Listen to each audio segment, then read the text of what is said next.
মনে রাখবেন, আল্লাহ নবী যখন দ্বীন ইসলামের প্রচারটা করেছিল, নবী পাকের দিকে দলে দলে মানুষ যখন যেতে লাগলো, ওই সময় ইহুদি সম্প্রদায়েরা তারা আমার রাসূলুল্লাহকে কোনোভাবে যখন রুখতে পারল না, তারা তখন একটা পরিকল্পনা করলো।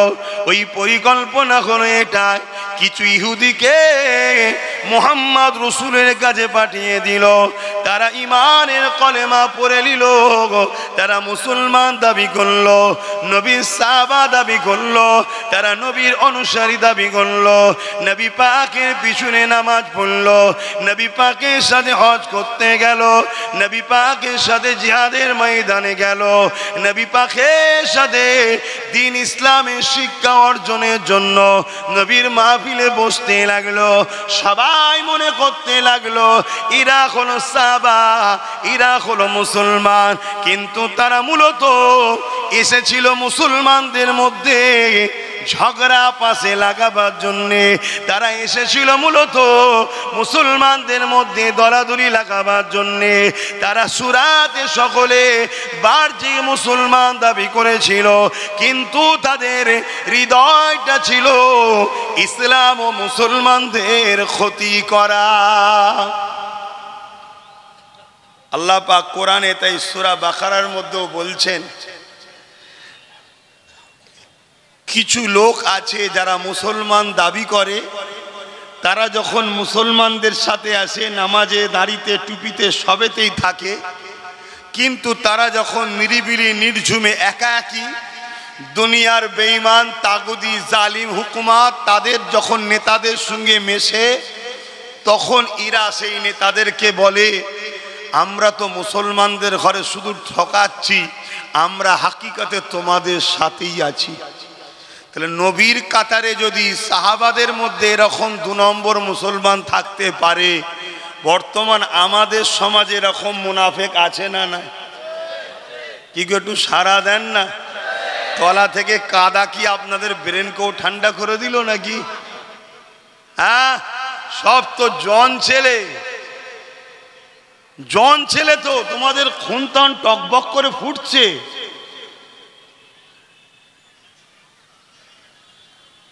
তোর আবার কি হলো? ওর উপর বসতে মন গেলে কেন? সারাদিন দেরিয়ে শুয়ে পড়ো পড়ে। যেমন একজনের নাম আপনাদেরকে জানাই, মন দিয়ে শুনবেন আজকে আলোচনাটা, আর লাস্টে যদি সময় থাকে একটু আকাব নিয়েও আপনাদের কাছে বলে যাব। এ নওজোয়ান তরুণেরা, আল্লাহ নবীর হাতে হাত দিল, আব্দুল্লাহ ইবনে উবাই তার নাম ছিল। আল্লাহ নবীর হাতে হাত দিল, আর একজনের নাম বলি, নাম তিনার আবু বকর সিদ্দিক। আল্লাহ নবী, নূর নবী, দয়া নবী যখন কোরআনের শিক্ষা দিত, আব্দুল্লাহ ইবনে উবাই নবী পাকের দরবারে বসে কোরআনের শিক্ষা অর্জন করত, আবু বকর সিদ্দিকও বসে অর্জন করত। আল্লাহ নবী যখন নামাজ পড়তেন, আবু বকর সিদ্দিক নবী পাকের পিছনে ইক্তেদা করে নামাজ পড়তেন, আব্দুল্লাহ ইবনে উবাইও নামাজ পড়তেন। আল্লাহ নবী যখন হজে গেলেন, আব্দুল্লাহ ইবনে উবাইও নবীর সাথে হজে গেল, আবু বকর সিদ্দিকও নবীর সাথে হজে গেল। আল্লাহ নবী যখন জিহাদের ময়দানে গেলেন, আবু বকর সিদ্দিক রাসূলুল্লাহর সাথে গেলেন, আব্দুল্লাহ ইবনে উবাইও রাসূলের সাথে গেলেন। আল্লাহ নবী যখন দ্বীন ইসলামের জন্য সাহাবাদেরকে বলতেন, মাল দাও বাবা, সাহাবা আবু বকর সিদ্দিকও দান করতেন, আব্দুল্লাহ ইবনে উবাইও রাসূলুল্লাহর কাছে দান করতেন। এ যুবকেরা, কিন্তু মনে রাখবেন, আবু বকর সিদ্দিকের দাড়ি টুপি জুব্বা পাগড়ি ছিল, আব্দুল্লাহ ইবনে উবাইয়েরও দাড়ি টুপি জুব্বা পাগড়ি ছিল, কিন্তু আবু বকর সিদ্দিক দুনিয়া জমিন থেকে আল্লাহ নবী ঘোষণা করে দিল, জান্নাতি জান্নাতি জান্নাতি। কিন্তু আব্দুল্লাহ ইবনে উবাই সে কোরআন ঘোষিত জাহান্নামী। কারণ কি? দাড়ি তো দুদিকে, টুপি তো দুদিকে, হজ তো দুদিকে, নামাজ তো দুদিকে। নবীর পেছনে ইক্তেদা দুজনাই করেছে। নবীর সঙ্গে হজে জিহাদে দুজনাই ছিল। একজন জান্নাতি আর একজন জাহান্নামী কেন? শুনছেন ইসলামটা? আজ আমাদের সব থেকে বড় ক্ষতির কারণ হলো একদল ছদ্মবেশী মুনাফিক মুসলমানদের জন্য আমাদের ক্ষতির কারণ, সব থেকে বড় ক্ষতির কারণ। যদি আজ আমাদের মধ্যে গাদ্দার মুনাফিক মুসলমানগুলো মাথা তুলতে যদি না পারত, তাহলে নিশ্চয় মুসলিম অধ্যুষিত এলাকাগুলোয় ইমানদার মুসলমানরা মাথা তুলে দাঁড়াতো।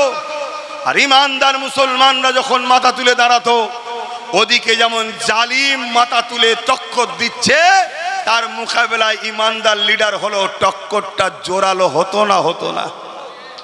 কিন্তু বেঈমান ইসলামের দুশমনেরা সর্বসময় যারা ইসলামকে মিটাতে চায়, তারা পরিকল্পনা মাফিক মুসলমানদের মাথাতে ইমানদার লিডার যেন না বসে, মুনাফিককে বসাও, 2 নম্বরকে বসাও।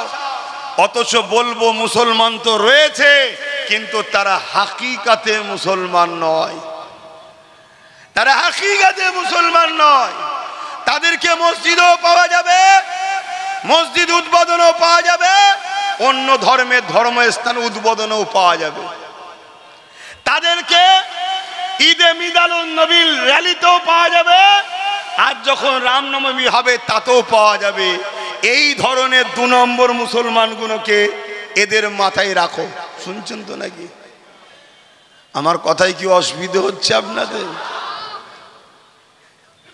আপনাদের বাঁচাবার চেষ্টায় 10 বছর ধরে চেষ্টা করছি, 10 বছর ধরে জাতির কাছে বুঝাচ্ছি।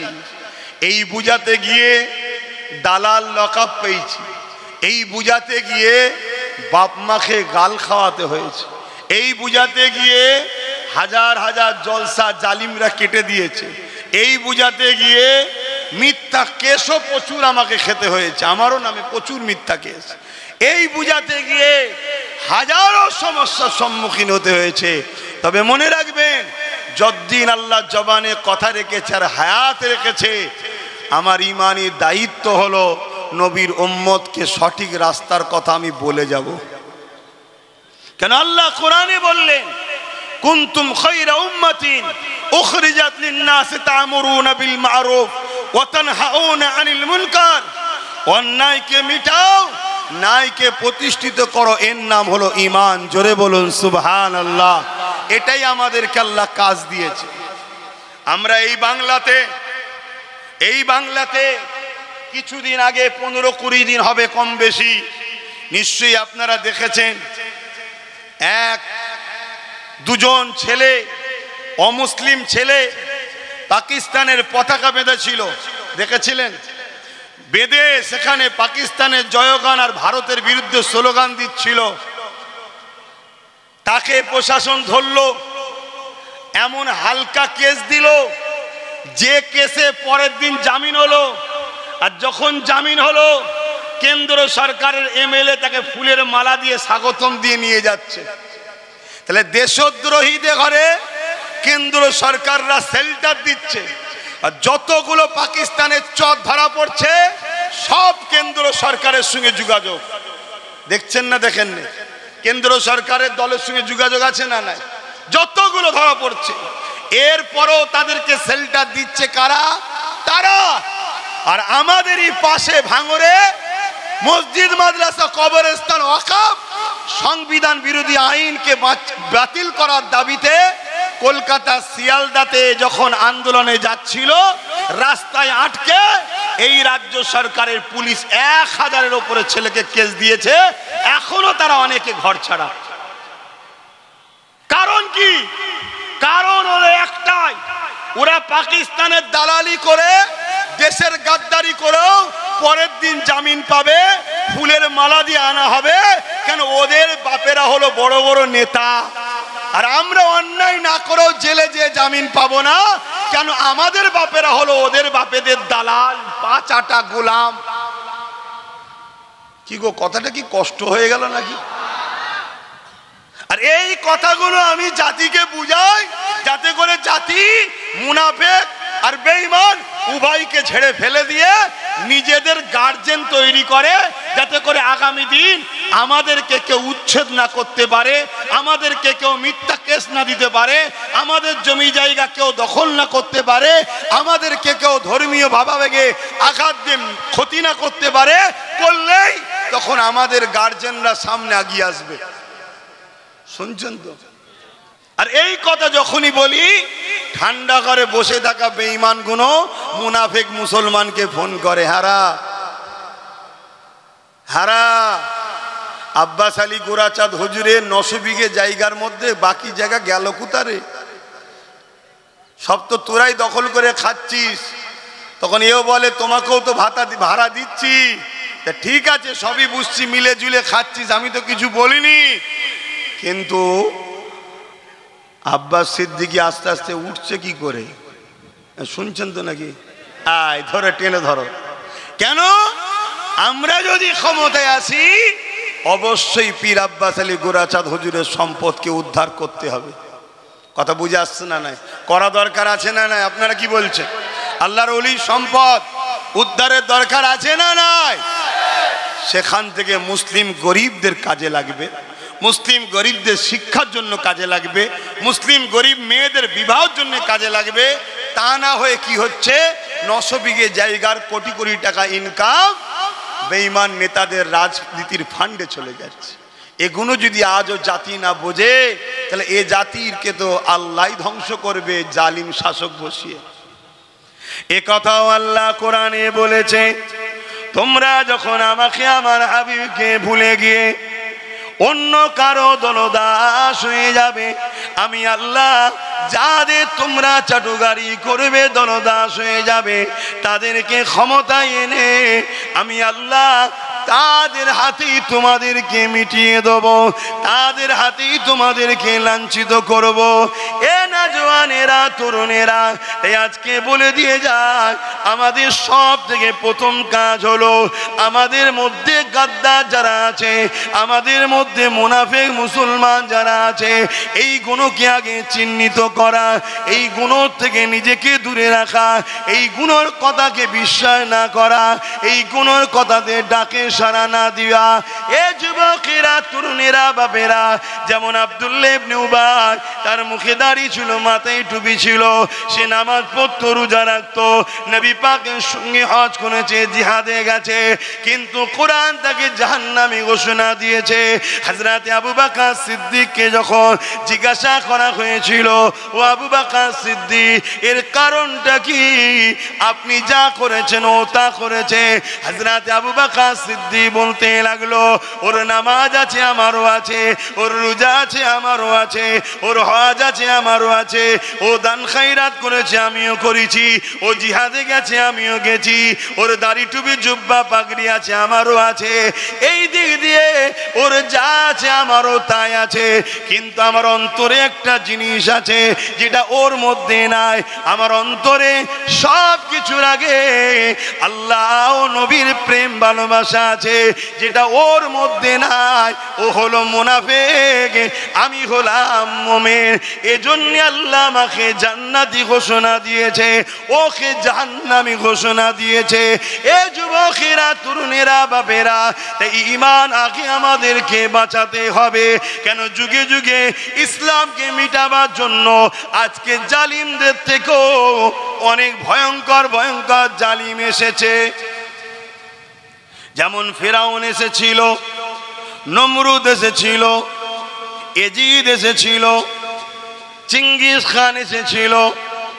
এইভাবে মুসলিম নামদারি হতভাগা আকবরও ছিল। এরা যুগে যুগে ইসলামকে মুছে দিবার পরিকল্পনা করেছিল, কিন্তু মনে রাখবেন আল্লাহ পাক তাদেরকে মুছে দিয়েছে। ইসলাম আজও 250 কোটি মানুষ মেনে চলে।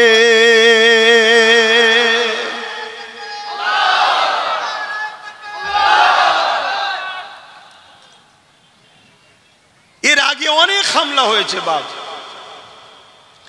কিন্তু বর্তমান যে পরিকল্পনা আমার দেশে চলছে, যদি এই পরিকল্পনাকে আমরা বুঝতে না পারি আর এই পরিকল্পনাকে ব্যর্থ করার জন্য আমরা যদি সংগঠিত না হই এবং যে ক্ষমতায় তারা করছে ওই ক্ষমতায় যদি পার্টিসিপেট না করে প্রতিযোগিতায় না নামি, তাহলে মনে রাখবেন আজকে মসজিদ বিরোধী আইন হয়েছে, মাদ্রাসাকে লুটে লিবার আইন হয়েছে, কালকে নতুন একটা আইন আসতে চলেছে।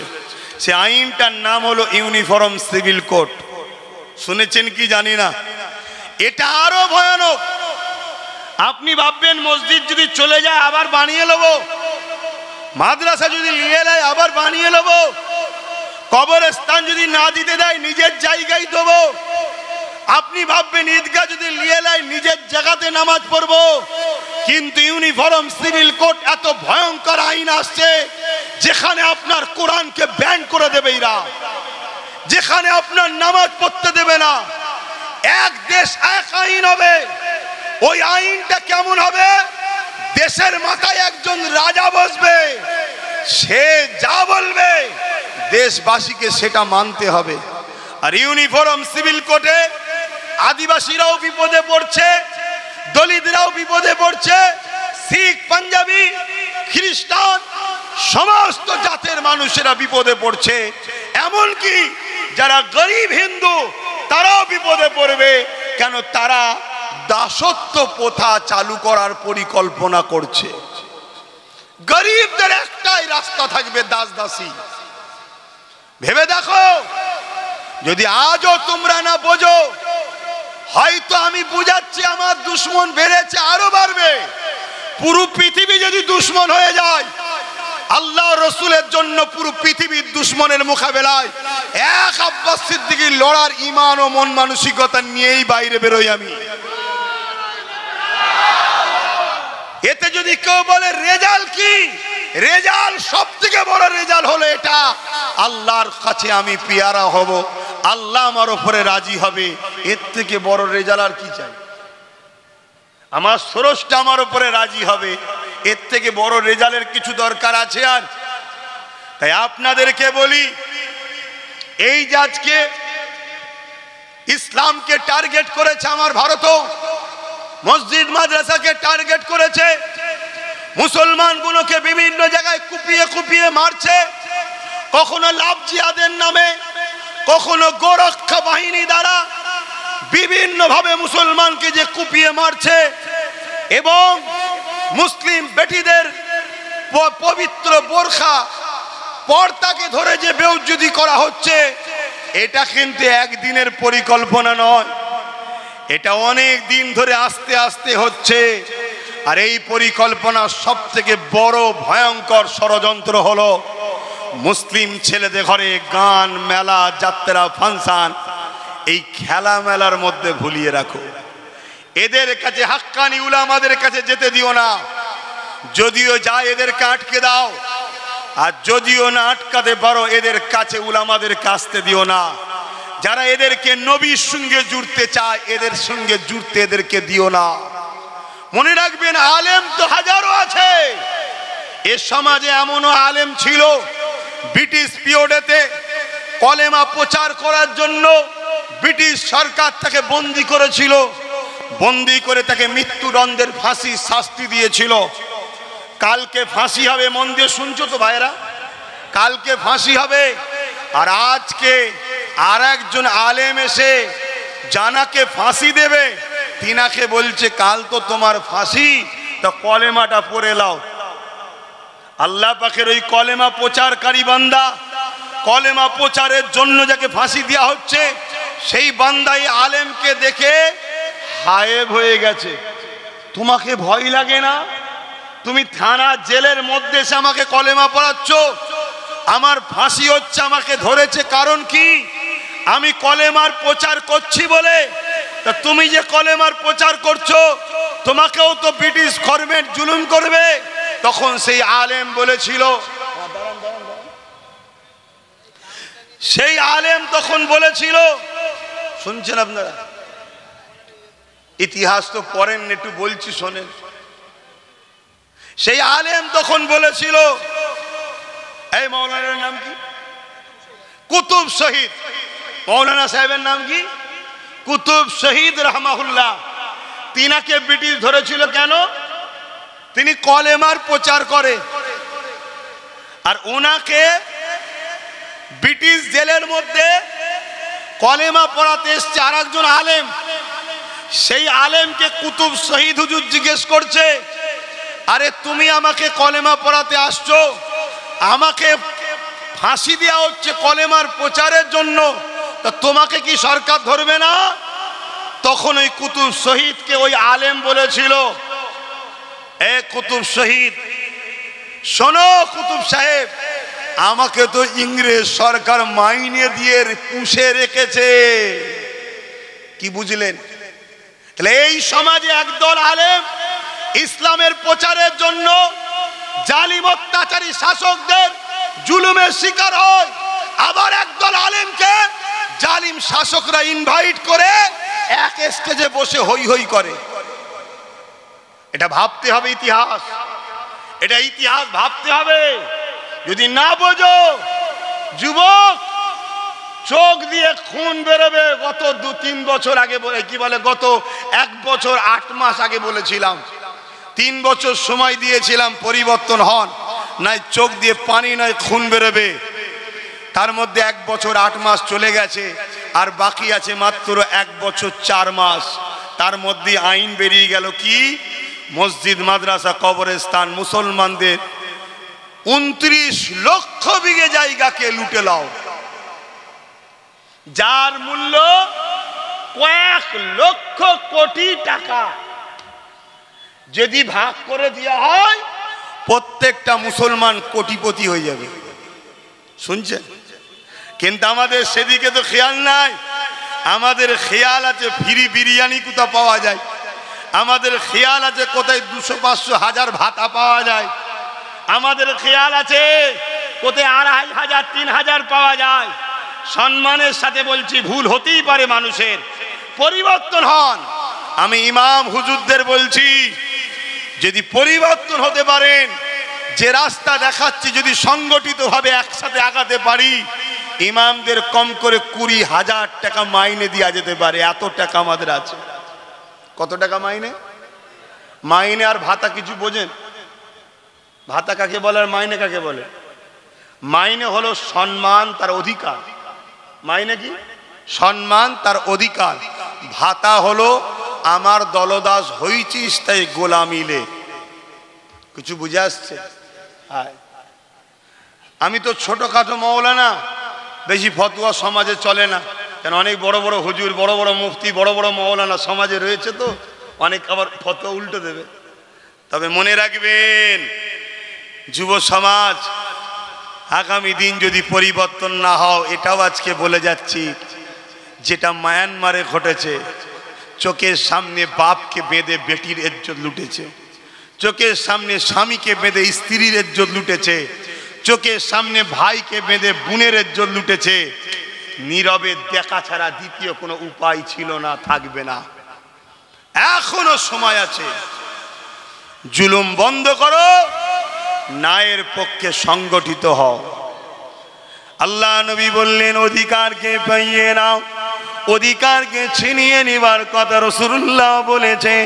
যে অধিকারকে ছিনিয়ে নেবে সে রাসূলুল্লাহর হুকুমকে মান্যতা দিল, আর নিজের অধিকারকে ছেড়ে দিয়ে গোলামীর জিন্দেগি যে নেবে তার উপরে আল্লাহ পাকে কখনো সাহায্য আসে না।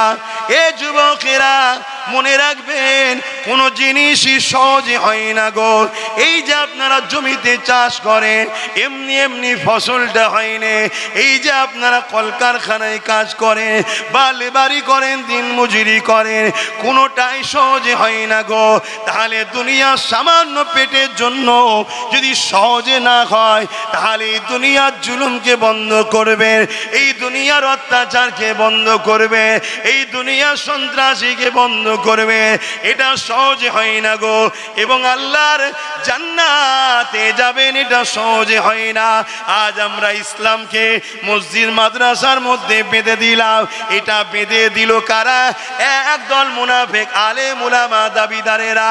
কারণ এদেরকে কোটি কোটি টাকা দেওয়া হয়েছে, যারা সমাজের কাছে শুধু নামাজ রোজা দাড়ি টুপি এই পর্দা পুশিদা এই নিয়েই শুধু বছর বছর ওয়াজ করে, কিন্তু একবার এরা সমাজকে শোনায়নি যে অন্যায়ের বিরুদ্ধে লড়াই করার নাম হলো ইসলাম, ন্যায়কে প্রতিষ্ঠিত করার নাম হলো ইসলাম, এই জমিনকে সন্ত্রাস মুক্ত করার নাম হলো ইসলাম, এই জমিনে খোদার তোর মুখে খাবার দিবার নাম হলো ইসলাম, এই জমিনে অন্যায় অত্যাচারী শাসকের বিরুদ্ধে দাঁড়িয়ে কথা বলা এটা হলো সব থেকে বড় জিহাদ।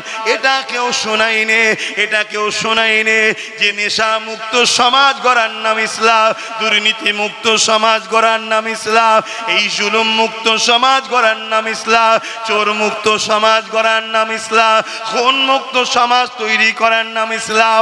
এটা কেউ প্রচার করে রে।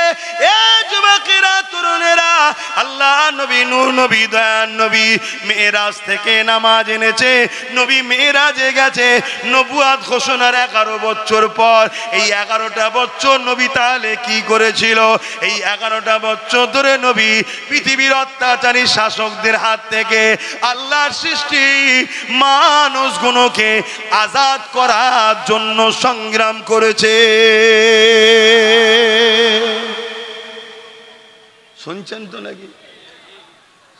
সেটা পারস্য হোক, রোম হোক, আর আবু জেল উতবা সাহেব আবুল আহাব হোক, আল্লাহ নবী এই জমিনের উপরে তৎকালীন সময় যত অত্যাচারী শাসক ছিল তাদেরকে রাসূল চিঠি করেছে, মানুষের উপরে জুলুম বন্ধ করো।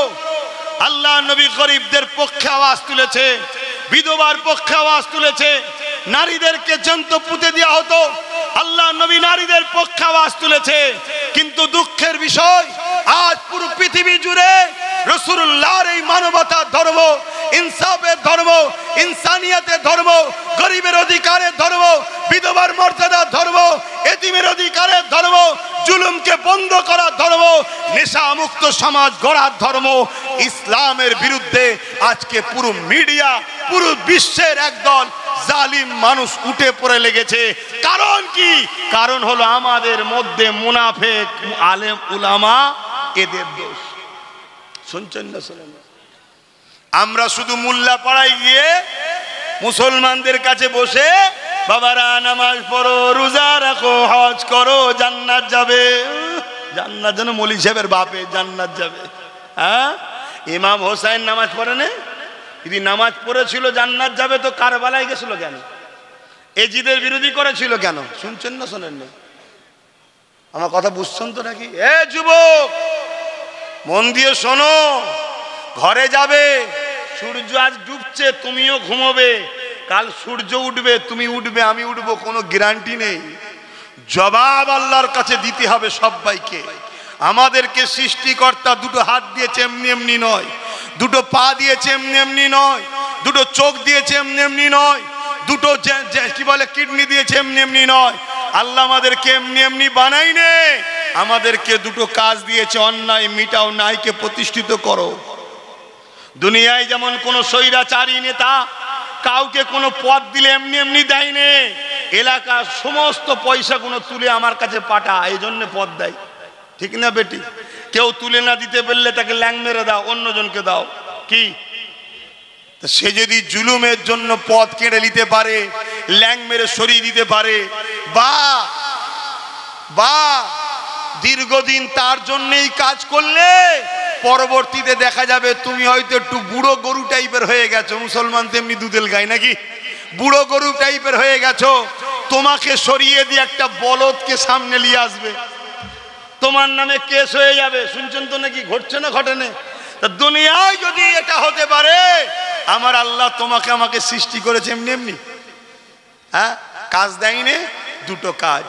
প্রথম কাজ হলো নিজেকে অন্যায় করো না, আর অন্যায়কে মিটাও। এবারে প্রশ্ন, আল্লাহ অন্যায় বিরুদ্ধে যেতে গেলে তো জেল হবে, তুই আমায় ভালোবাসিস, আমার জন্য জেলে যাবি তো কি হয়েছে? হযরত ইব্রাহিম আলাইহিস সালামকে নমরুদ আগুনে ফেলেছিল না ফেলেনি? ভাই এই মাহফিলে ওয়াজ করার জায়গা নয় এটা। কেন পরিস্থিতি দেখতে পাচ্ছেন তো, সবার মন চঞ্চল, পায়ে কখনো পোকা ঘুরছে, কখনো কাদা নরম এক পাশ থেকে আর এক পাশে সরে যাচ্ছে। ও ভাবলো কিছু ঢুকে গেল না রে বাবা, দেখছে সর করছে, কথা বুঝে আসছে। এই পরিস্থিতিতে ওয়াজ করার ব্যাপার নেই, কিন্তু তারপরেও এসেছি যখন বলা আমারও দায়িত্ব আছে না? হক কথা যদি না বলি আল্লাহ আমাকেও ধরবে। হযরতে নবী ইব্রাহিম আলাইহিস সালাম, এটা কি মাস চলছে? আরে আরবি বলো, এলাকা থেকে যাইনে। জিলহজ মাস চলছে, জিলহজ। জিলহজের দুটো জিনিস আছে, একটা হলো হজ আর একটা হলো কুরবানি। আর এই দুটোই হলো ইব্রাহিম নবীর স্মৃতি। জোরে বলুন সুবহানাল্লাহ। ইব্রাহিম নবী ৪৫০০ বছর আগে এসেছিলেন। ইব্রাহিম নবী যখন আসেন, ওই সময় পৃথিবীর একটা রাজা ছিল, নাম তার নমরুদ। এত বড় শয়তান, এত বড় জালিম, এত বড় অত্যাচারী, এত বড় খুনি, এত বড় চরিত্রহীন, এত বড় সমাজ বিরোধী, এত বড় সন্ত্রাস, যার ইতিহাস বললে ভয় লাগে যে এত বড় আতঙ্ক ছিল। সেই নমরুদ, তার অন্যায়ের বিরুদ্ধে ইব্রাহিম নবী কথা বলেছে, তার জুলুমের বিরুদ্ধে ইব্রাহিম নবী কথা বলেছে। আর তুমি তোমার পাড়ার চারানার নেতার বিরুদ্ধে কথা বলতে পারছো না? শুনছেন না শুনেননি? তোমার আমার বাপ তো ইব্রাহিম নবী, জানেন তো নাকি? তোমার আমার পাড়ায় যদি কেউ জালিম নেতা থাকে, ভালো নেতা হলে তার বিরোধী করার অন্যায় হবে, তাকে ওজন সাপোর্ট করা দরকার।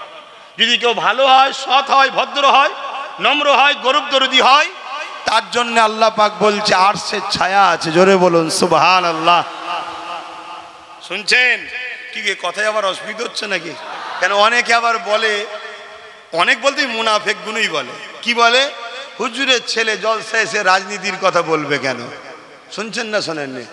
রাজনীতি কোরআনে আছে তাই বলি, রাজনীতি রসুল পাক করেছেন তাই বলি। শুনছেন তো নাকি? আবার এ কথা যখন বলবো তখন আবার বলবে রসুল তো খেলাফত করেছে। খেলাফত? আরে মূর্খ, নবী পাক সাল্লাল্লাহু আলাইহি সাল্লাম ইসলামিক রাষ্ট্রে কিভাবে রাজনীতি করতে হয় ওটাও যেমন শিখিয়েছে, সর্বধর্মের মানুষকে কিভাবে রাজনীতি করতে হয় ওটাও আমার রসুল শিখিয়েছে। জোরে বলুন সুবহানাল্লাহ। আমার নবী যখন মক্কা থেকে হিজরত করে ইয়াসরিফে গেল, যেটা মদিনা শরীফ আমরা বলি, এখন নাম হয়েছে, ওই ইয়াসরিফ এত ভয়ঙ্কর ছিল, সেখানে নিজেরা প্রত্যেকে অস্ত্র ছাড়া থাকতো না। কেন? একে অপরকে সর্বসময় কাটাকাটি করত। তাদের মধ্যে বহুত দল, বহুত গোষ্ঠী ছিল, একে অপরকে মারত। আল্লাহ নবী তাদের কাছে গেলেন, তাদের প্রত্যেকের লিডারদের ঘাড়ে বুঝিয়ে বুঝিয়ে বুঝিয়ে বুঝিয়ে আল্লাহ নবী তাদেরকে বুঝালেন যে অস্ত্র যদি নিজেরাই মারপিট করে মারো তাহলে তোমরা কি করে বিকাশ হবে, কি করে উন্নতি হবে। কেন? মদিনা ছিল সব থেকে পিছিয়ে পড়া জায়গা, সব থেকে গরিব জায়গা, সর্বদিক দিয়ে পিছিয়ে ছিল মদিনা শরীফ, তখন নাম ছিল ইয়াসরিফ। আল্লাহ নবী তাদেরকে নানান দিক দিয়ে বুঝালেন। একটা দিন রসুল পাক সাল্লাল্লাহু আলাইহি ওয়াসাল্লাম তাদেরকে বুঝালেন যে দেখো, বিদেশে তোমরা সমস্ত কিছু বিজনেস বলো, অর্থনীতি বলো, সমাজনীতি বলো, রাজনীতি বলো, সবটা করতে গেলে নিজেদের ঘরেও রাজ পাওয়ার তৈরি করতে হবে। শুনছেন আমার কথা? হ্যাঁ, আমার ওয়াজ রেকর্ড হয়। কোন মুফতি মৌলানা নেতাদের দালালি খাওয়া কেউ যদি থাকে আমার সঙ্গে ডিবেটে বসুক।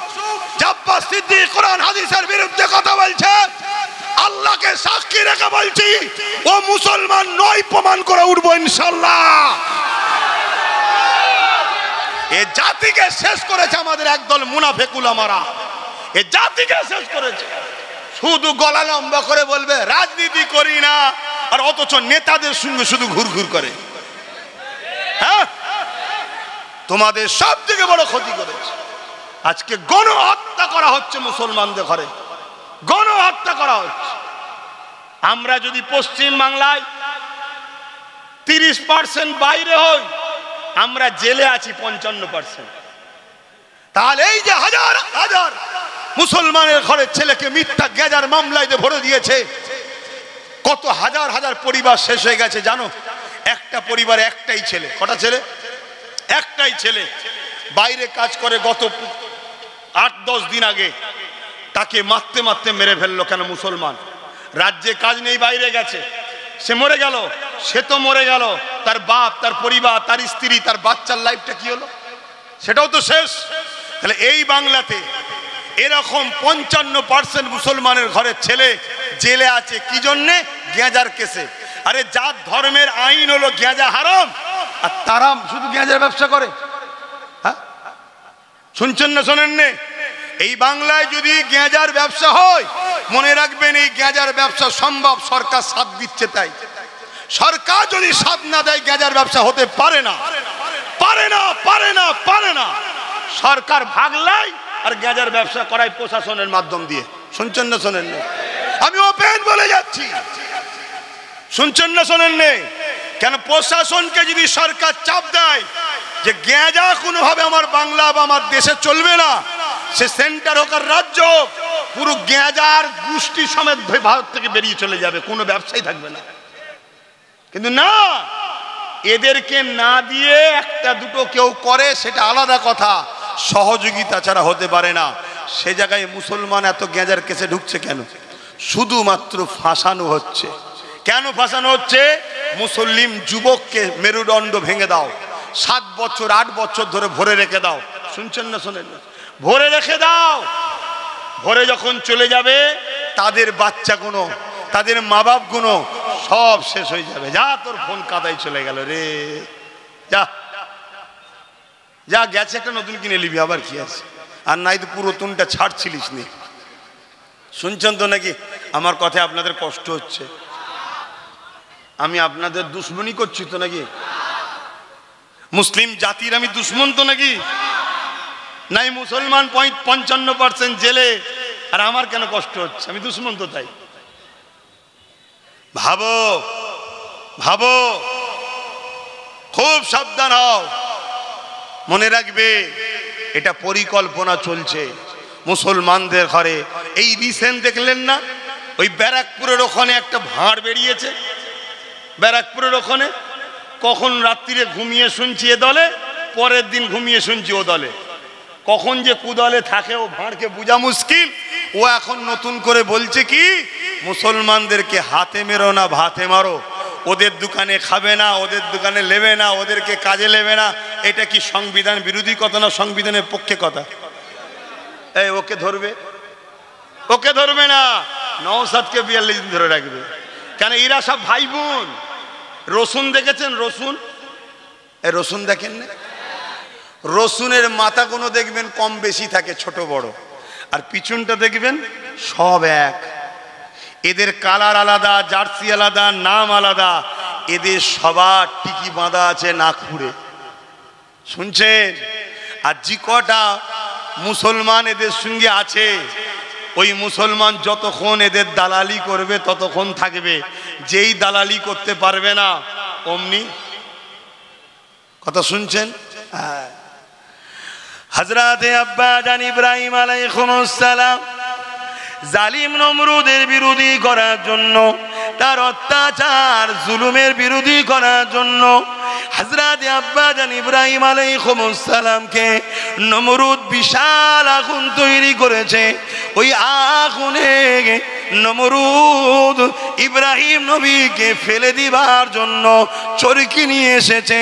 কেননা আগুনের কাছে যেতে পারছে না, তো গরম, তাপে সহ্য করতে পারছে না। আমি নিজের চোখে এলাকাটা দেখে এসেছি। নমরুদ এত আগুন তৈরি করেছিল এই বিশাল মাঠের মতো এলাকা নিয়ে।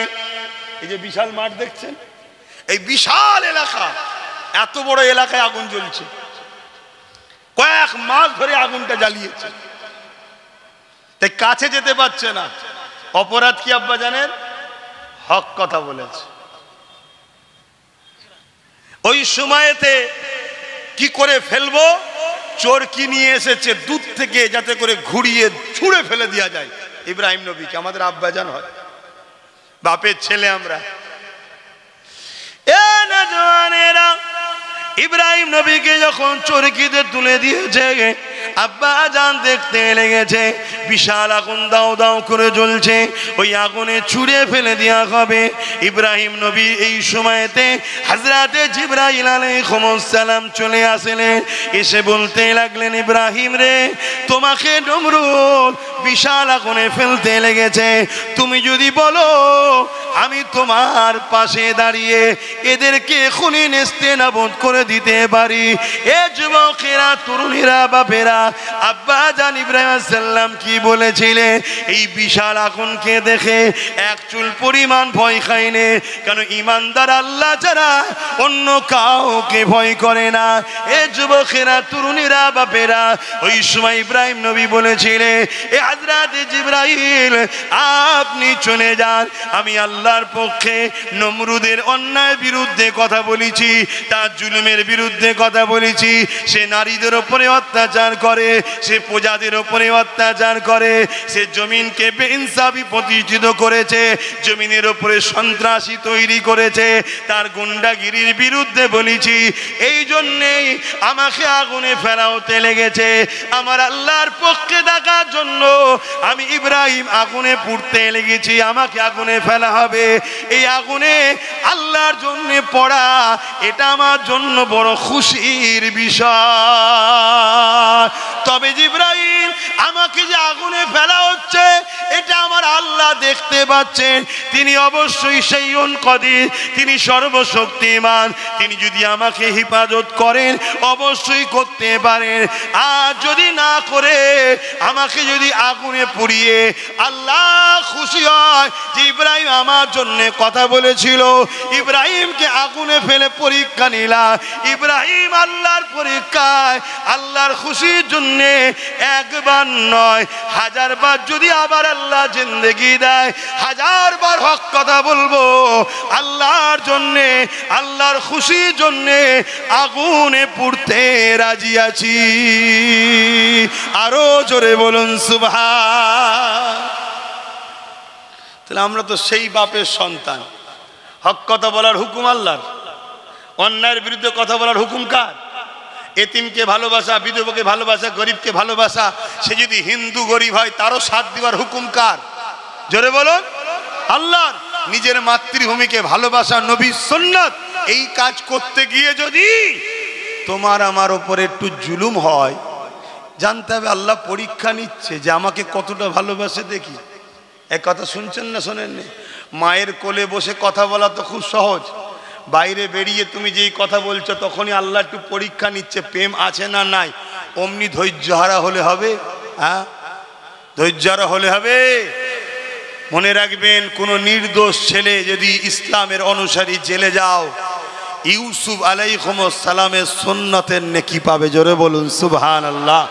ইউসুফ নবী নির্দোষ ছিলেন, তৎকালীন সময়ের মিশরের বাদশাহ আজিজ তিনাকে জেলে দিয়েছিল।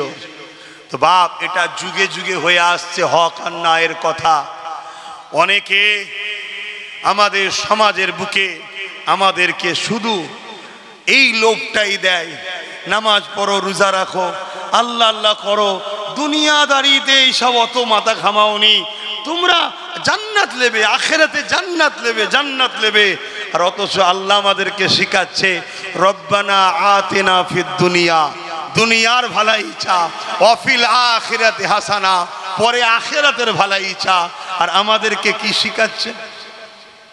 কিছু মাথায় ঢুকছে? হ্যাঁ,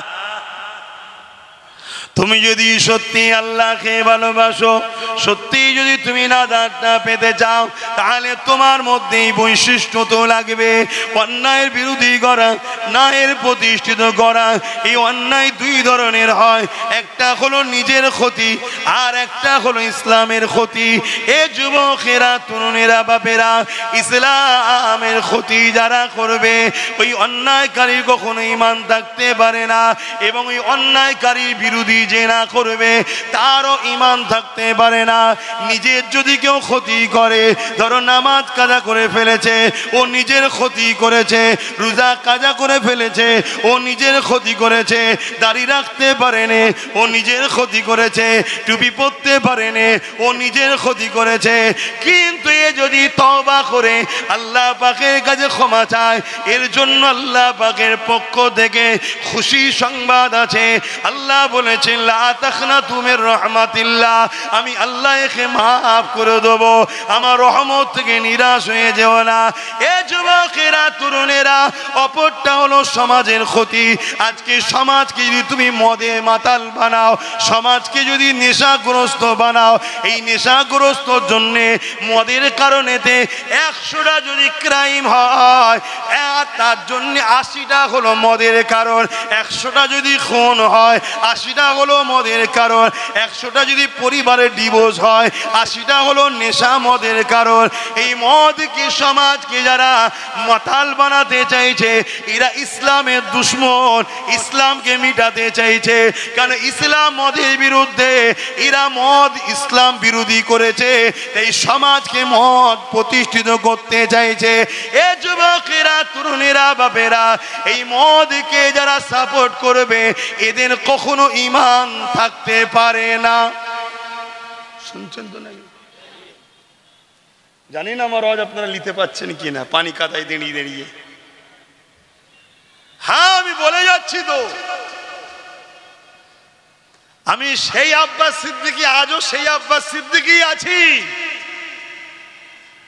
আমাকে হাজারো দিক দিয়ে রুখাও যেমন হয়েছে, হাজার দিক দিয়ে কিনারও চেষ্টা হয়েছে, কিন্তু আল্লাহ শুকর আদায় করি, আল্লাহ আমাকে আজও ঈমানের হালে বাঁচিয়ে রেখেছে।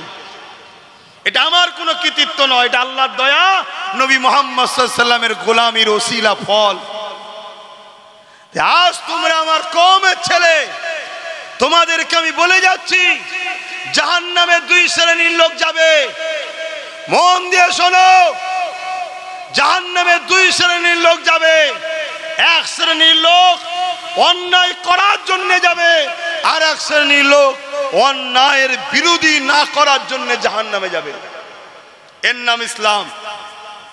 ইসলামের নাম অন্যায় দেখলে হাত দিয়ে রাখো, হাতে যদি ক্ষমতা না থাকে মুখ দিয়ে প্রতিবাদ করো, মুখে যদি ক্ষমতা না থাকে ঘৃণা করে সরে যাও।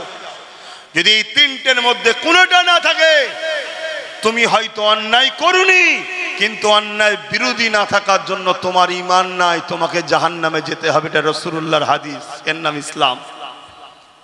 আসো আসো, জালিম অত্যাচারী শাসকদের, ভাড়াটিয়া মুফতি মৌলানাদের নিয়ে আসো, আমি ডিবেটে বসতে রাজি আছি। বড় কাউ লাগবে না, আমি একাই আসবো। চলো, খুব সাবধান হন। আমার নবী অনেক কষ্ট করে এই সমাজ থেকে জুলুম খতম করেছে, অন্যায় খতম করেছে। বেটিগুলোকে জ্যান্ত পুঁতে দেওয়া হতো, আল্লাহ নবী বেটিদের ইজ্জত দিয়েছে। আর আজকে আমার বাংলায় তিলোত্তমা বোনের কখনো ইনসাফ এখনো হচ্ছে না। হচ্ছে কি? আপনি ভাবতে পারেন ধর্ম জলসায় আপনি অন্য ধর্মের বেটির কথা বলছেন কেন? এটা তোমার ইসলাম হতে পারে যে ধর্ম সবাই বলা যাবে না। আমার রাসূলের ধর্ম হলো কি? অন্য ধর্মের হতে পারে, ও আল্লাহর সৃষ্টি, ও একজন নারী, মায়ের জাত, ওর ভয়েও কথা বলার নাম ইসলাম। জোরে বলুন সুবহানাল্লাহ। তুমি রাজনীতি দেখতে পারো, আমি ধর্ম দেখছি। কথা মাথায় ঢুকছে না? ঢোকে নে। অতএব বোঝো আমার যুব সমাজ, যদি হাত দিয়ে প্রতিবাদ তোমরা করতে নাও পারো, মুখ দিয়ে যদি নাও পারো, কমসে কম ঘৃণা করে দূরে সরো। তোমরা ঘৃণাও করছো না, দূরেও সরছো না। যদি মনে করো 200-500তে আমি পেয়ে গেলাম, 1000 পেয়ে গেলাম, মনে রাখবে আল্লাহ তাদেরকেই ক্ষমতাশালী করে তাদের হাতেই তোমাদেরকে মিটাবে। যাদের পক্ষে তোমরা দাঁড়িয়ে যাদেরকে শক্তিশালী করছো, আর যারা তোমাদের ক্ষমতায় এসে ইসলামকে মিটাচ্ছে। কথা ভুল বলছি? তোমার আমার ক্ষমতায় এসে ইসলামকে মিটাচ্ছে। আহা, অথচ আমার রাসূল পাক কত কষ্ট করেছিলেন। আল্লাহ নবী জীবনে এমনও দিন গেছে, আল্লাহ নবী পেটে পাথর বেঁধে 3 দিন না খেয়ে কাটিয়েছে। তথাপিও নবী আমার উম্মাত উম্মতিদিগকে দ্বীন ইসলামের আলো যাতে পায়, নবী আমার হক কথা বলে গেছে। এ যুবকেরা, আবু জেহেল আমার নবীর বিরোধী কেন করেছিল? আল্লাহ নবী গরিবদের পক্ষে ছিল, আবু জেহেল আমার নবীর বিরোধী কেন করেছিল? রাসূলুল্লাহ এতিমদের অধিকারের কথা বলেছিল, বিধবার অধিকারের কথা বলেছিল, জুলুম বন্ধ করার কথা বলেছিল, বেইনসাফি করতে নিষেধ করেছিল। এ যুবকেরা, তরুণীরা, বাপেরা, এই জন্যই তো আবু জেহেল আমার নবীর বিরুদ্ধে গিয়েছিল। আজকে নবীর উম্মত দাবি করব, আর আমরা জুলুমের বিরোধী না করে জুলুমের সঙ্গে গা মিলিয়ে চলে সমাজের দুনিয়ায় হয়তো দুদিন আনন্দ করা যেতে পারে, কিন্তু মনে রাখবেন এই দুনিয়াটাও অন্ধকার হবে, আখিরাতটাও অন্ধকার হবে। দেখো না, তোমাদের আশপাশেই খেয়াল করে দেখো, অনেক এমন মুসলমান আছে রাসূলুল্লাহ দিনের পক্ষে না থেকে নবীর দুশমনদের পক্ষপাতিত্ব করেছিল। 10 বছর 5 বছর করার পরে যাদের পক্ষপাতিত্ব করেছে তারাই এখন তাকে দল থেকে বাদ দিয়ে দিয়েছে। দেখো তোমাদের আশপাশে অনেক পাবে, তার বিরুদ্ধেই হয়তো কেস হচ্ছে, সে কাঞ্চার বলছে আমরাই সব করলাম, এখন আমরাই ঘর ছাড়া।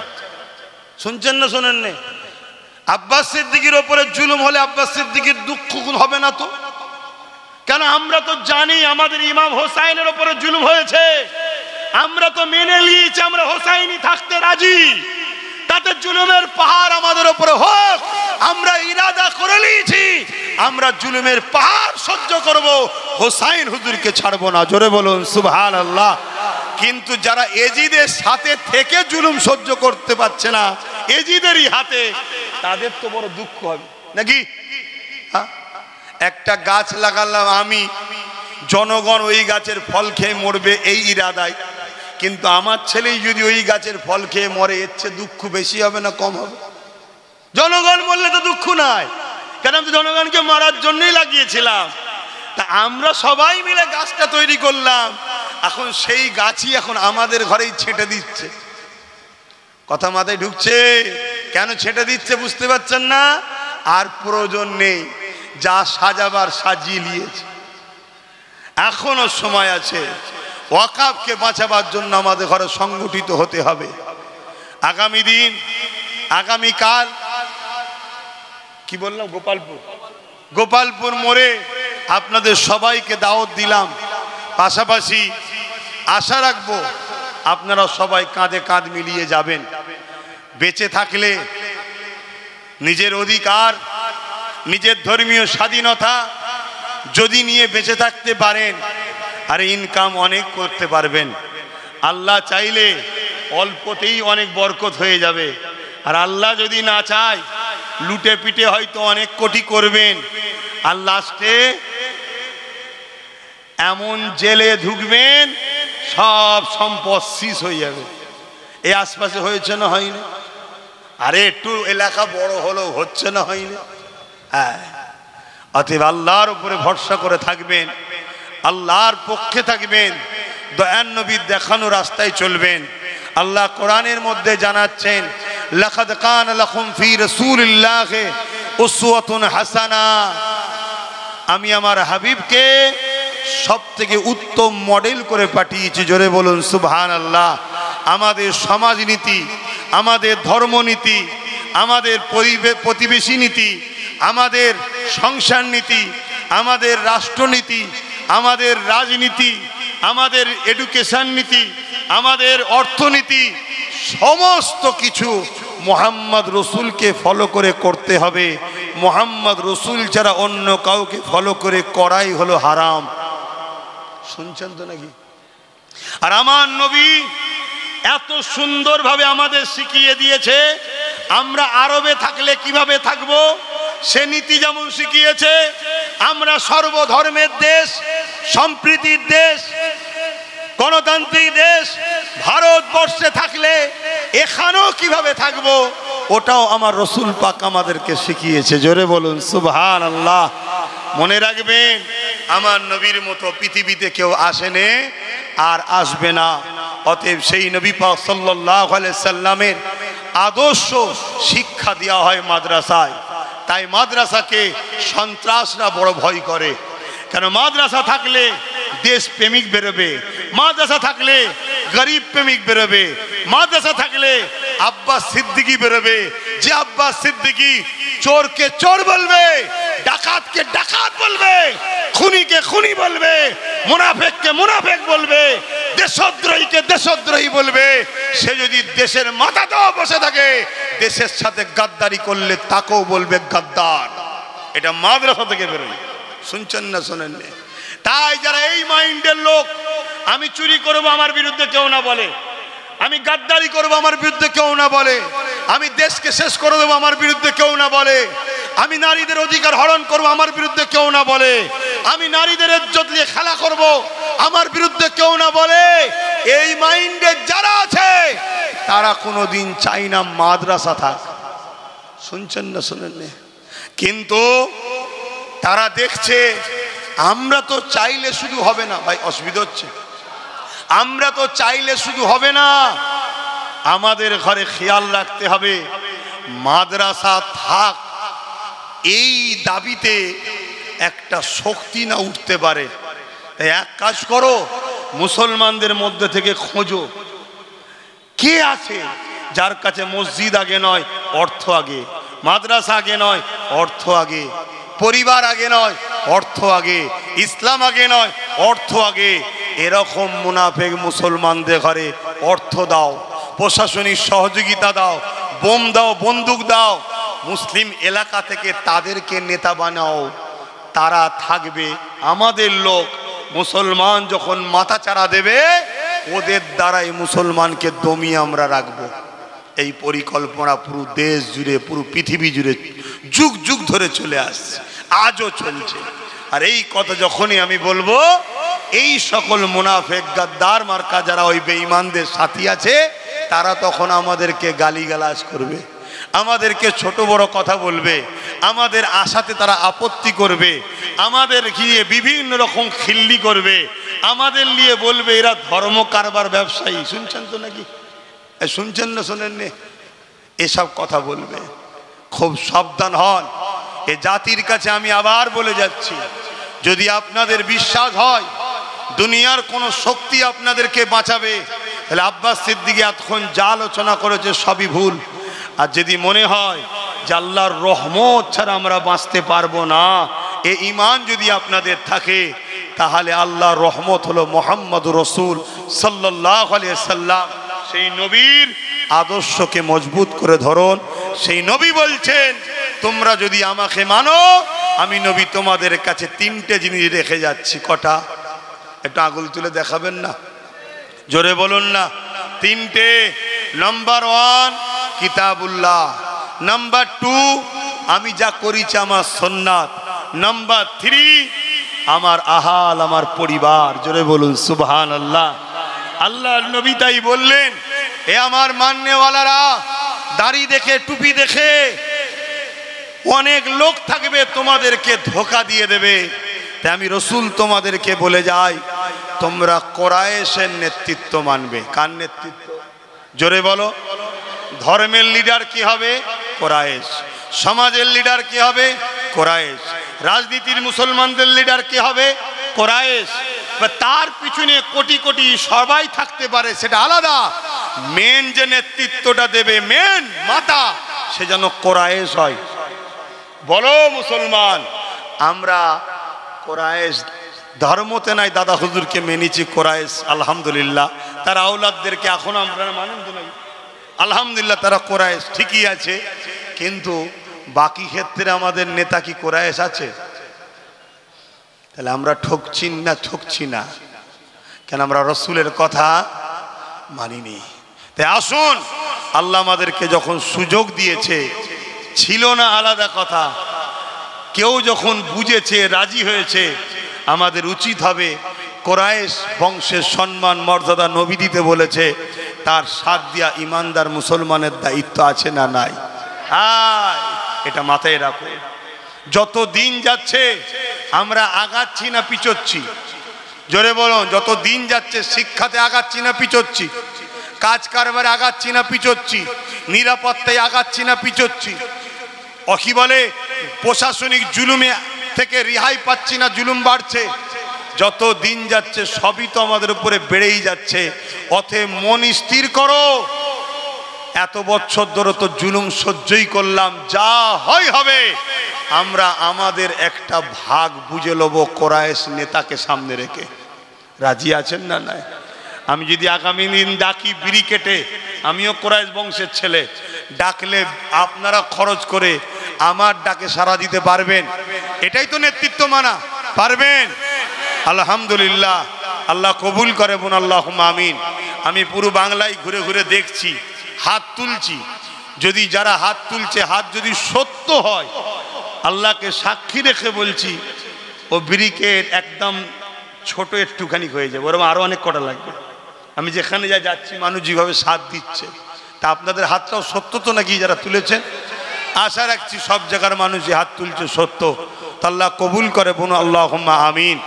নামাজের দিকে আমাদের যেতে হবে, সময় সংক্ষেপ।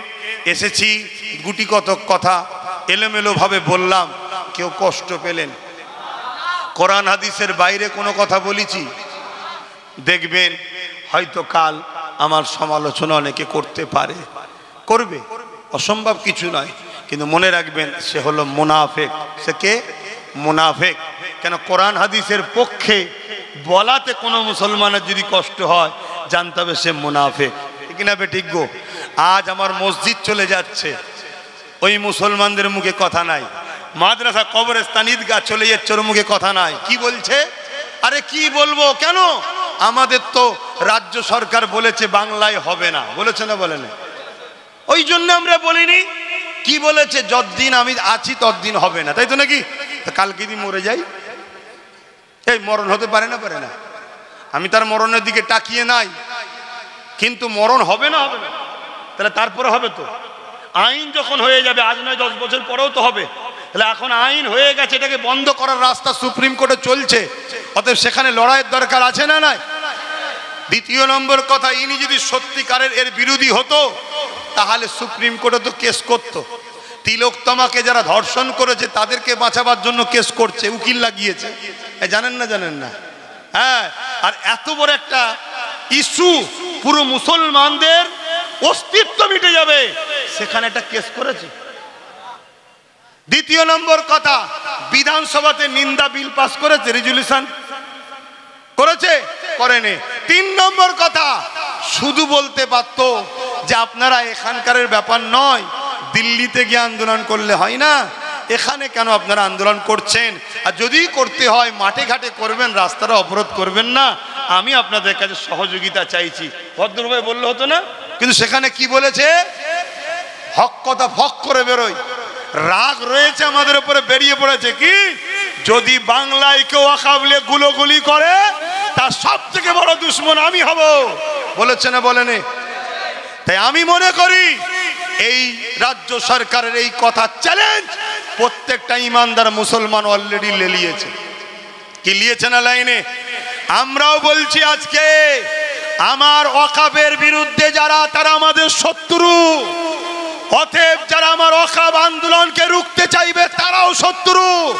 অতএব শত্রুর বিরুদ্ধে দেশের সংবিধানকে সামলে নিয়ে যদি প্রয়োজন হয় যুদ্ধ করার, আমরা যুদ্ধ পর্যন্ত করতে রাজি আছি। ঠিক না বেঠে?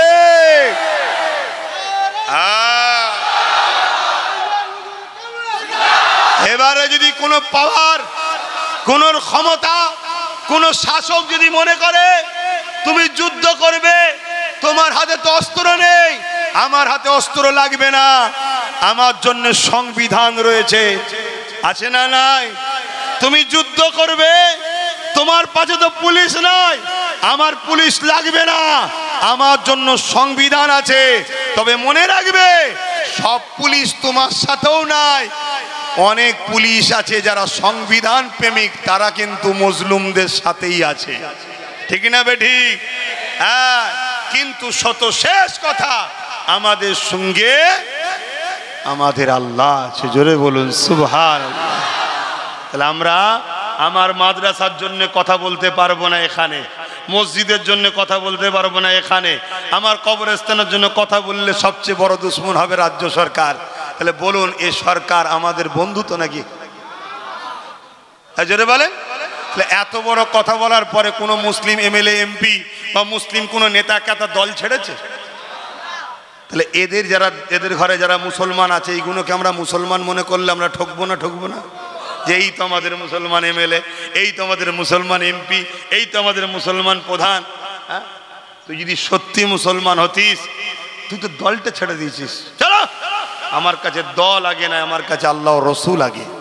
ঠিক না বেঠিক? আমি আমার কথা বলে যাচ্ছি। আমার ভাই নওশাদ রাজনীতি করছে, জানেন তো নাকি? কোনো দিনের যদি ওই যে আল্লাহ রসুলের বিরুদ্ধে যায়, ওকে দল ছাড়া তো দূরের কথা, আমি ওকে সাপোর্ট করি, জানেন তো নাকি আপনারা? হ্যাঁ, আমি সাপোর্ট করি ওকে, আমার ভাই হয়, সাপোর্ট করি। আবার কোরাইশ বংশের ছেলে, ইমানদার।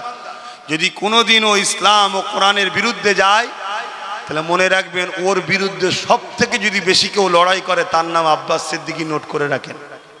ও মায়ের পেটের ভাই তো কি হয়েছে, আমার আল্লাহ ও রসুলের আগেও নয়। শুনছেন না শোনেননি?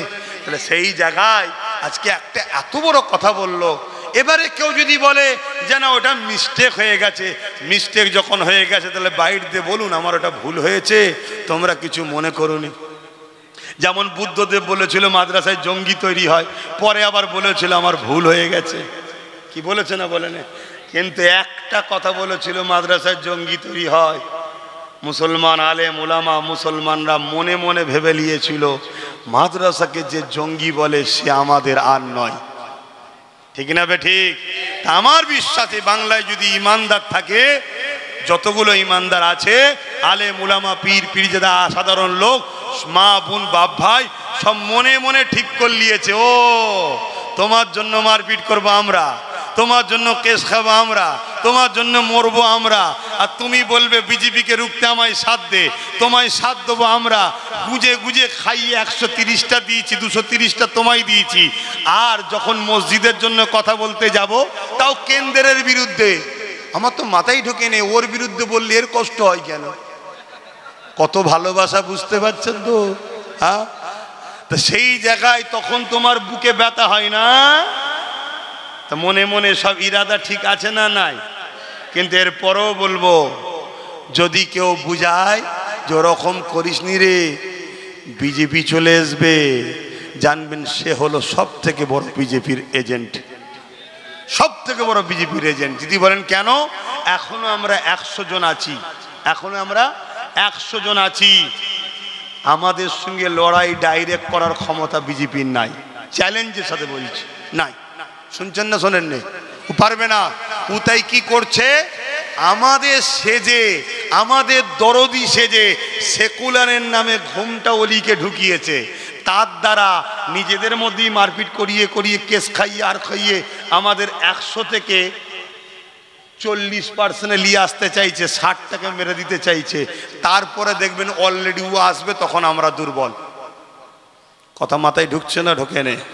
এরপরও তর্কের খাতিরে বলছি, যদি মনে হয় যে না, তাহলে ভুল করেছে, ভুলটা স্বীকার করতে পারছে না কেন? ঠিক না বেঠিক গো? ভুলটা স্বীকার করুক যে আমার ওটা বলা ভুল হয়েছে, অবশ্যই অধিকার আছে, তোমরা আন্দোলন করবে, কিন্তু রাস্তা অবরোধ করো না। আর আমারও তো বক্তব্য, রাস্তা অবরোধ করে আন্দোলনের সাথে আমরা নাই। কোনো মানুষের ক্ষতি করে আন্দোলন করা ইসলাম ইজাজত দেয়নি। তো যাক, সন্ধ্যা হয়ে যাচ্ছে, আর কথা বলতে পারছি না। কালকে আসবো, ওয়াকাবলি আলোচনা হবে ওখানে, প্রতিবাদ সভা ওটা। হ্যাঁ, টাইম হলো 3টে থেকে 5টা। টাইম কটা? 3টে থেকে 5টা। আশা রাখতে পারি আপনাদের পাবো নাকি? আসুন একটু সালাম দেবো ইয়া নবী।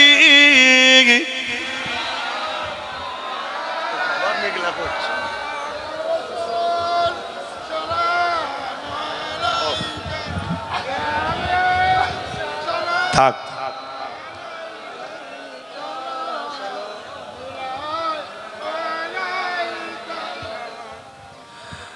ভাই কারো কষ্ট হচ্ছে নাকি আমার কথায়?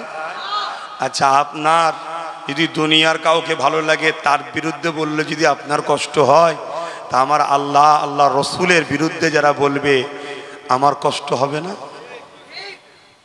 ঠিক না বে ঠিক গো? আমার মসজিদ মাদ্রাসার বিরুদ্ধে যারা বলবে, মসজিদ মাদ্রাসার পক্ষে দাঁড়াতে দেবে না, দাঁড়ালে দুশ্মন হবে বলবে, তাহলে আমাদের কষ্ট হচ্ছে না, হয়নি? তোমার পেটটাই সব কিছু হয়ে গেছে, পেট। খোদা এমন বিমার দেবে, এমন বিমার দেবে, ওই বিমার লি পেরেশানে থাকবে। আর একটা কথা শোনো, খোদার মা দুনিয়ার বার, দুনিয়াতে তো জ্বলতে হবে, আখেরাতেও কষ্ট পেতে হবে। ওরে বাবা, অনেক সময় চলে গেছে, এখনই আজান দেবে। এ নবী সালাম, ইয়া রাসূল,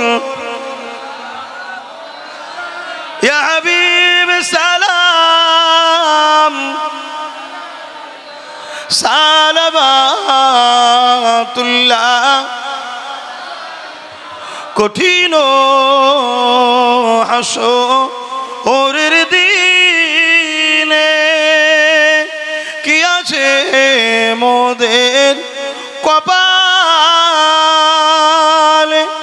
গুনাহগার উম্মাহ আতো আপনার লইবেন সঙ্গে মাহশরে। নবী সালাম, ইয়া রাসূল, ইয়া হাবিব।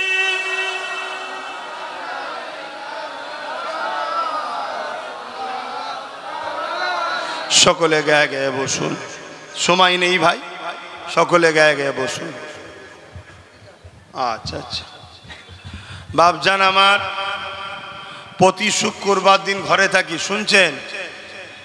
যাবেন না? যেতে নিষেধ আছে গো, আবার যাবেন। সকাল 10টা থেকে 12টা দরবারে একটা আমি আলোচনা করি, ওই আলোচনায় বসবেন। অনেক তথ্য প্রমাণ দিয়ে আলোচনা হয়, সেগুলো আপনাদেরকে দেখাবো।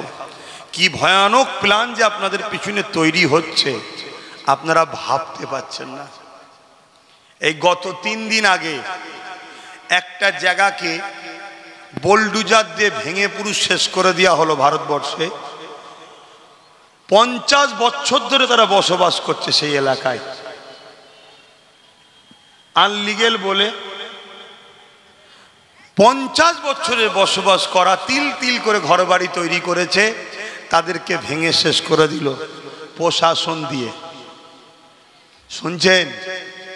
আর প্রশাসনের উপরে আমার কোনো ক্ষোভ রাগ নাই, কেন? প্রশাসন হলো নিরুপায়, প্রশাসন মাইনেতে হুকুমের গোলাম। কিন্তু দোষ তো আমাদেরই, আমরা যদি খারাপ লোককে বসাই, সে তো প্রশাসনকে খারাপ কাজ করতেই বাধ্য করবে, ঠিক না বেঠিক গো? তো সেই জায়গায় আমি বলবো, ছোট্ট ছোট্ট দুধের বাচ্চা খেলে তারা 3 দিন পানিতে বর্ষাতে এদিক ওদিক ছুটছে, ওরা কোনো জায়গায় আর স্থায়ী পাবে না। এভাবে ঘুরতে ঘুরতে ঘুরতে ঘুরতে প্রায় 20-25 হাজার লোক মারা যাবে একদিন। তোমরা হয়তো ভাবছো আমাদের কিছু হবে না, ওই পাশের বাড়িতে আগুন লেগেছে, তুমি ঘুমোচ্ছ তো, আগুনের কাজ হলো ওটাকে প্রথম শেষ করে দিবা, তারপরে অন্যটাকে ধরা। ওইখানে হচ্ছে, তুমি ঘুমোচ্ছ, কাল তোমারটা হবে। তাই আসো, আজ তোমাদের হয়ে আব্বাস সিদ্দিকী কথা বলছে, কালকে কেউ বলার থাকবে না। অতএব সাথ দাও, সাথ দাও, খোলস ছেড়ে একটু বেরো। কাজ কারবার করতে হবে ঠিকই, কিন্তু বাচ্চাগুলোর ভবিষ্যতের কথা ভাববেন না। এরা কি করে বাঁচবে ধর্ম নিয়ে? আগামী দিন মুসলমান হওয়ার জন্য এদেরকে কতল করা হবে। যেমন হজরতে বেলাল হুজুরকে বলেছিল, মোহাম্মদ রসুল ছেড়ে দে, আল্লাহ ছেড়ে দে, কলমা ছেড়ে দে, নাই মেরে ফেলবো। আগামী দিন সে জিনিসটাও আসছে। অতএব যেমন করে হোক এই কেন্দ্রের বিজেপি সরকারের কালা কানুনকে বাতিল করাতেই হবে। এই লড়াই আমি চালিয়ে আসছি 10 বছর, এখনো চলছে, আগামীতেও চলবে। এই লড়াইয়ে আপনারা কি আমার সাথ দেবেন না? কি গো, হাত তুলে বলেন না দেবেন না? রাস্তায় দূরে দূরে যারা আছে, আপনারা দেবেন না লড়াইয়ে সাথ? আলহামদুলিল্লাহ। এই লড়াই করার 3টে পলিসি আছে, আজকাল সময় নেই, কালকে আসুন আলোচনা করব। তিনটে মাধ্যম দ্বারা এই লড়াইটাকে সাকসেসফুল করা যেতে পারে। এই তিনটে লড়াই আমাদেরকে করতে হবে, তিনটেই করতে হবে। তাহলে দেখবেন যেমন কৃষকদের বিরুদ্ধে আইন করেছিল, রুখে দিয়েছিল মাত্র 2% কৃষক আইন রুখে দিয়েছে, আর আমরা এত %। আমরা পারবো না? আসেন বলুন ইনশাআল্লাহ। তবে পলিসি ছাড়া 10 নম্বর নাট 10 নম্বরিতেই লাগবে, অন্যভাবে করলে হয় না। আসেন আল্লাহুম্মা আমিন। আয় আল্লাহ, আপনি সাক্ষী, আপনি সব দেখতে পাচ্ছেন। আমার বাপ ভাই মা বোনগুলো কিভাবে আল্লাহ এত কষ্ট করে এই কাদাতে, এই কাদাতে বিশেষ করে যুবকগুলো খোদা, যারা কাদা পানিতে ঘর থেকে বেরোতেই চাই না, তাদের মধ্যে আমিও একজন আছি। আল্লাহ, আজ তোমার এই বান্দা আমিও এসেছি, দেখেন আল্লাহ, তবু আমি তো উপরে, এরা কাদাতে পা ডুবিয়ে বসে আছে খোদা। এদের হয়তো বাহ্যিক দাড়ি টুপি নেই, জুব্বা নেই, মলি সাহেব মতো লাগছে না, কিন্তু এরা বেঈমান মুনাফিক নয়, ধোঁকাবাজ নয়। আল্লাহ, এদের দিলে তোমার প্রেম আছে, তোমার হাবিবের প্রেম আছে। এদেরকে নামাজি বানাও, মুত্তাকি বানাও, পরেজগার বানাও, হাজি বানাও। সময়ের সাথে সাথে পরিবর্তন করে এদেরকে তোমার জান্নাতে উঁচু মাকাম দিও আল্লাহ। আল্লাহ, এই কাদা পানিতে দেখেন আপনার দিনের আলোচনার মাহফিল করলো। আল্লাহ, এদের রুজিতে বরকত দেন আল্লাহ, এদের কিসমতকে বড় করেন, এদেরকে ক্ষমতা দেন, এদের ইমানের পাওয়ার দেন আল্লাহ, এদেরকে অন্যায় মিটাবার জন্য রাজ ক্ষমতাও দান করেন আল্লাহ। আল্লাহ